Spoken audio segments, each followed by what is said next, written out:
The minority in parliament is accusing government of opportunism over its use of middlemen to procure COVID-19 vaccines from Russia and has filed a motion seeking a parliamentary probe into the matter.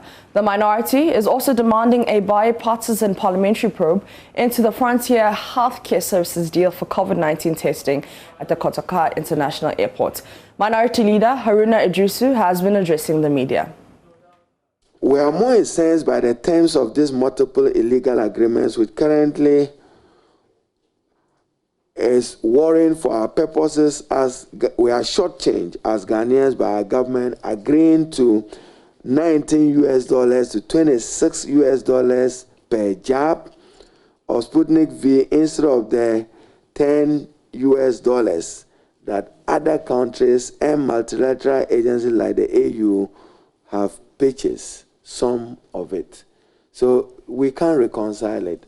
Only Ghana is paying high amount of $19 to $26 when other countries have paid less, and at least market price should be in the region of $10. And even the quantities, you would have to match it.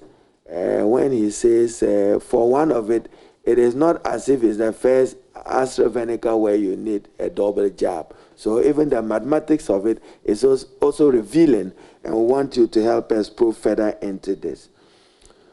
We are of the view that the Sputnik contract signed between the Ministry of Health for and on behalf of the government of Ghana and the third party is not in the interest of Ghana. It is not probably the best to justify the safety and health of Ghanaians, and therefore we are calling for a halt and a probe.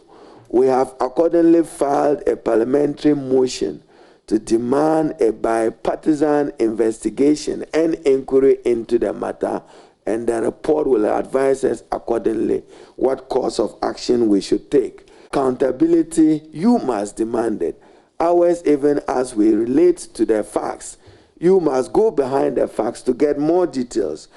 You have already heard the recent response by the Minister for Transport on the floor of Parliament on an urgent question on how a private company, Frontiers Healthcare Services Limited, was chosen.